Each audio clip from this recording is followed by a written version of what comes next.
Fala, galera do segundo ano do ensino médio. Meu nome é Cledson Pereira, professor de História de vocês neste ano de 2021. Vamos continuar aqui com as nossas aulas remotas no Se Liga na Educação para que a gente possa sobreviver bem a mais um ano letivo em época de pandemia. Afinal, ela ainda não acabou e temos que ter muito cuidado até a volta das aulas presenciais.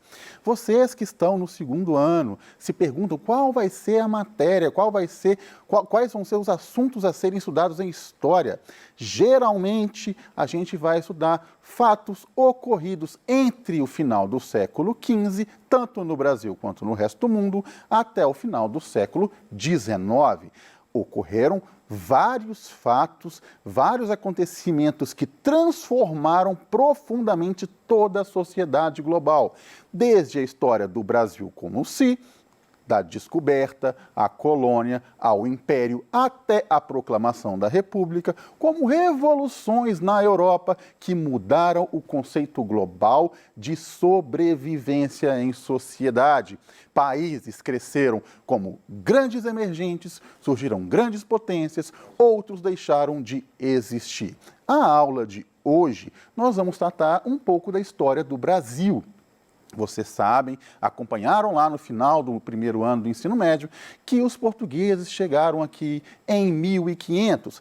Um conceito que devemos debater: eles descobriram o Brasil? Não, esse conceito já caiu por terra. Ninguém descobre aquilo que já sabe que existe. Nós já sabemos hoje que os portugueses tinham consciência desta nova terra. Então vamos considerar que eles acharam esta nova terra e que eles mesmos chamaram de Brasil, não é? Esta terra já tinha habitantes e o contato entre esses portugueses e os novos habitantes é o que vamos tratar no início. A aula de hoje é a escravização, especialmente a escravização no Brasil. Faz parte lá da semana 1, do volume 1, do seu PET, do seu programa de estudo tutorado. Então, os objetivos: conceituar este conceito, que é a escravização. Vamos debater este conceito, melhor dizendo. O que é escravizar um ser humano? O que é tornar alguém cativo? É algo que começou a ocorrer somente quando os portugueses começaram a dominar a África, lá no século XV? Será que é isso? Será que escravização sempre está relacionado à questão racial? Ou existiram outro tipo de escravização ao longo da história? A escravização, ela é um sistema em que um ser humano é obrigado a trabalhar para outro ser humano ou para um outro grupo sem receber o pagamento adequado. Ou seja, eu sou obrigado a trabalhar para uma outra pessoa contra a minha vontade, sem receber um pagamento ou que este pagamento, essa remuneração, não seja adequada à sobrevivência. Qualquer tipo de relação de trabalho que se encaixe neste sistema, podemos chamar de escravização. Isso aconteceu somente na África? Não. Aconteceu desde que a sociedade passou a viver em conjunto. O ser humano passou a viver em conjunto, passou a viver coletivamente, surgiu então a escravização. Geralmente por dívidas ou por guerras e recentemente que a escravização por etnia, por discriminação racial, historicamente ela é nova, ela tem 500 e poucos anos. Se compararmos a mais de milhares de anos que a sociedade vive coletivamente, é recente. Então, há alguns casos de escravização, basta escravizar alguém religiosamente, tirar a pessoa a sua liberdade de pensar, privar a pessoa a sua liberdade moral, tirar da pessoa a sua liberdade física. Hoje podemos considerar estes conceitos como escravizar um ser humano. A mais comum é a de trabalho compulsório, que existe até nos dias atuais. Ela é combatida, ela é tentada ser deixada de lado, mas nós temos recantos, inclusive no interior de regiões do Brasil, onde trabalhos análogos, ou seja, semelhantes à escravização, ainda ocorrem. A escravização na América colonial, eu estou falando da América como um todo, desde a América do Norte até a América do Sul, ela inicialmente foi no contato com os indígenas, com os nativos. Este sistema, ele vigorou principalmente na América espanhola, ou seja, aqueles territórios comandados pela Espanha, foi extremamente ofensivo. Milhares ou milhões de indígenas faleceram diante do trabalho compulsório. No Brasil, a escravização dos indígenas, ela foi substituída pela escravização do negro vindo da África, que eu vou debater aqui o motivo mais à frente. No Brasil, nós temos que pensar da seguinte forma: qual é o primeiro contato de português com o nativo? Vamos pensar naquela viagem de Cabral. Lembre, eles já sabiam da existência das terras. Então, eles saíram lá de Portugal no ano de 1500, com uma desculpa esfarrapada que iriam para as Índias. Não era a prioridade daquele momento da viagem, porque eles queriam chegar ao Brasil primeiro, ou à terra que eles chamaram de Brasil posteriormente, para dominar, no intuito de encontrar o quê? Ouro. Ouro e prata, que a Espanha já tinha conseguido ouro e prata naquele momento. Então, pensa a seguinte viagem: vários homens dentro de navios, meses, quase 3 meses, passando fome, passando necessidade, chegam numa terra totalmente diferente daqueles que eles conhecem na Europa ou que eles chegaram a ver na África. O impacto, o deslumbramento é imediato, porque a natureza é muito mais esbelta, as pessoas que aqui vivem têm costumes diferentes, porque o português ele é um cristão muito enraizado. O indígena tinha sua própria religião, sua forma de pensar, sua forma de agir, sua forma de vestir, sua forma de interagir em família. Então, há um choque de conceito. O primeiro contato é de deslumbramento das duas partes. Então, o português passa a explorar este indígena, mas sem escravizá-lo no primeiro momento. De que forma? O primeiro material a sair, o primeiro produto a sair aqui das terras brasileiras foi o pau-brasil. Quem que entrava nas matas e pegava o pau-brasil, que sabiam onde eles estavam? Os indígenas. Então, colhiam, cortavam e transportavam até os navios portugueses na costa. Era escravização? Não, porque eles recebiam um pagamento. Que tipo de pagamento? Bugiganga, espelhinho, coisas inúteis aos portugueses, mas que eram extremamente curiosas àqueles nativos. Posteriormente, os indígenas passaram a se recusar, não querer mais ter esse tipo de relação, começar a suspeitar das intenções daqueles portugueses, e a primeira reação dos portugueses é tentar escravizar o tipo de trabalho, o tipo de relação destes indígenas para com os portugueses. Deu certo? Não. Porque existia uma barreira cultural muito grande entre a escravização do nativo e o objetivo dos portugueses. Por quê? Primeira situação. O indígena do sexo masculino, o homem, se recusava a fazer trabalho nas lavouras. Por quê? Dentro da cultura dele, trabalho da lavoura era um trabalho feminino. Ele achava que estava fazendo um trabalho feminino. Então, dentro da cultura, não é machismo, viu, gente? É a cultura do indígena daquele momento, é milenar. Ele achava que não era função dele fazer esse tipo de trabalho. Então, ele se recusava.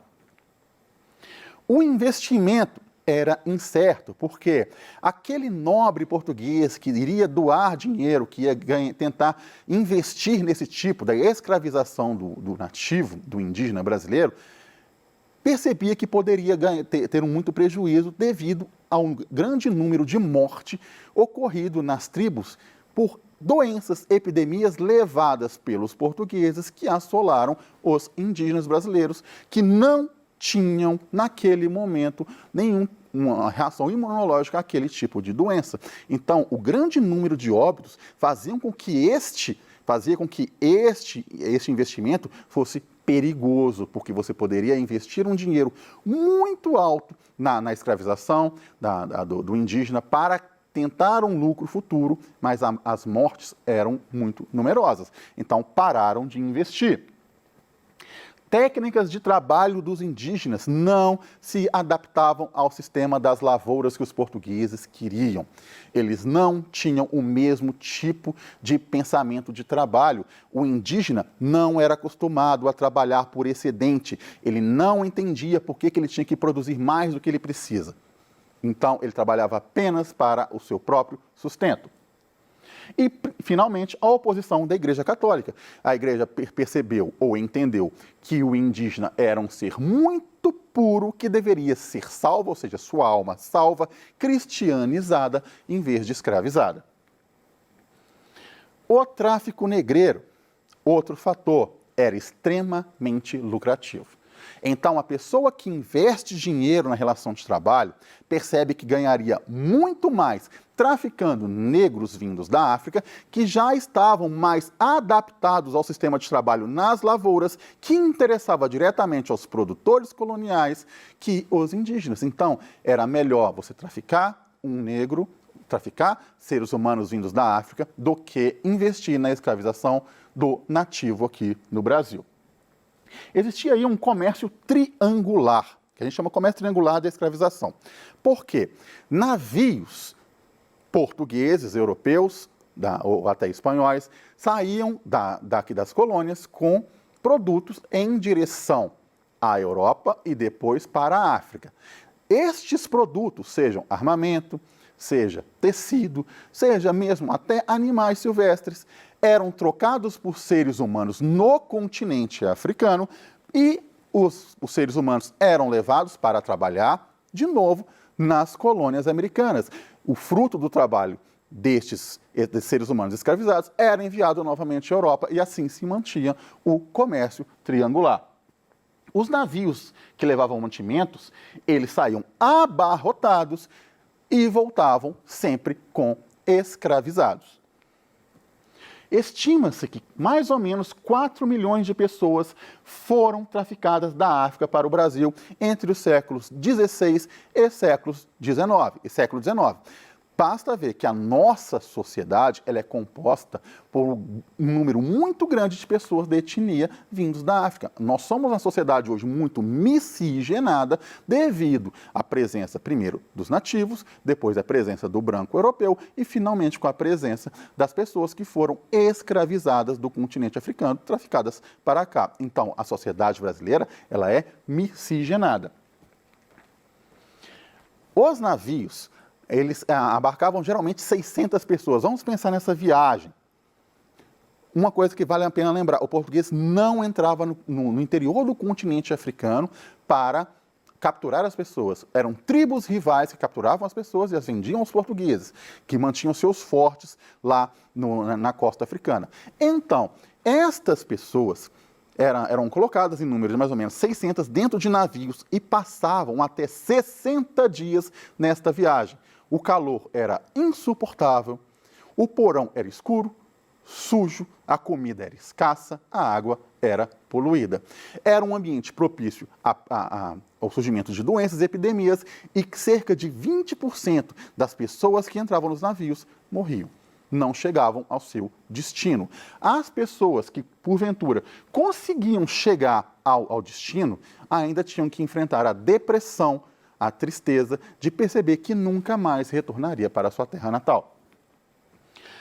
No Brasil, eles eram separados por tarefas. Então, os escravizados de ganho eram escravizados que viviam de pequenos comércios dentro das cidades, nas áreas urbanas. Então, ele recebia salário? Não. O pagamento, grande parte dele, 99%, era remetido ao senhor dele. Então, aquelas pessoas que faziam um tipo de comércio, as pessoas que vendiam quitutes, principalmente comidas nos centros urbanos, quase todo o pagamento era revestido ao senhor, ao dono desse escravizado. Existia a possibilidade, sim, apesar de pequena, mas nunca extinta, esse escravizado conseguir juntar ao longo dos anos dinheiro suficiente que porventura ele escondesse, que porventura ele recebesse, não passasse por seu senhor e comprasse a sua liberdade. O escravo do eito é o escravo das lavouras, o escravizado das lavouras, melhor dizendo. Ele vivia nos engenhos da cana-de-açúcar, tinham que viver nas minas, onde os castigos físicos eram mais comuns, eram aqueles escravizados que sofriam mais, principalmente fisicamente. Existiam ainda os escravizados domésticos, que trabalhavam dentro da casa dos senhores, eles eram considerados mais dóceis, entre aspas, pelo seu senhor e eram levados, principalmente as mulheres, para trabalhar na cozinha, ou trabalhar como ama de leite, ou trabalhar como babá. Existia ainda o boçal e o ladino. Eram escravizados recém-chegados ao Brasil, que não tinham nenhum conhecimento da língua, não eram adaptados ao sistema e não tinham nenhum ou muito pouco entendimento do que estava acontecendo. A resistência, nós temos que pensar que a escravização ocorreu, mas que ainda existia resistência. O escravizado não aceitava de cabeça baixa, mesmo que a sua condição mais comum era de ser castigado pelo seu senhor, não aceitavam este sistema de peito aberto. Ele oferecia resistência. Que tipo de resistência? Fugas, boicotes, assassinato dos senhores, negociação e violência contra si mesmo. A fuga era o mais comum. Os escravizados se reuniam e fugiam. Fugiam da casa dos senhores e adentravam nas matas. Eles ficavam em quilombos. O mais famoso deles, vocês podem pesquisar e depois, Quilombo dos Palmares. Perguntem aos seus professores. É o mais famoso refúgio de ex-escravizados que ocorreu no Brasil, lá no Nordeste, nas Alagoas. O principal líder era Zumbi e a sua esposa Dandara era a sua companheira, a melhor capoeirista deste acampamento, deste quilombo. Ambos foram assassinados. A própria Dandara, ela até se recusou a ser escravizada novamente e voltou, tentou e conseguiu cometer suicídio, que é um tipo de resistência. Boicote nos engenhos. Eles também botavam fogo na produção. A negociação e o suicídio. Eles tentavam comprar a sua liberdade. Se não conseguisse, existia o suicídio. Suicídio era resistência? Era, porque o dono daquele escravizado que investiu em comprá-lo teria o prejuízo. Então, senhores, senhoras, meus queridos alunos aí que estão estudando essa matéria no segundo ano do ensino médio, a escravização, ela ocorreu. Ainda existem vários fatores a serem debatidos. Pergunte ao seu professor, mande pergunta aqui para a gente, que a gente vai responder a todos. Muito obrigado, até a próxima aula.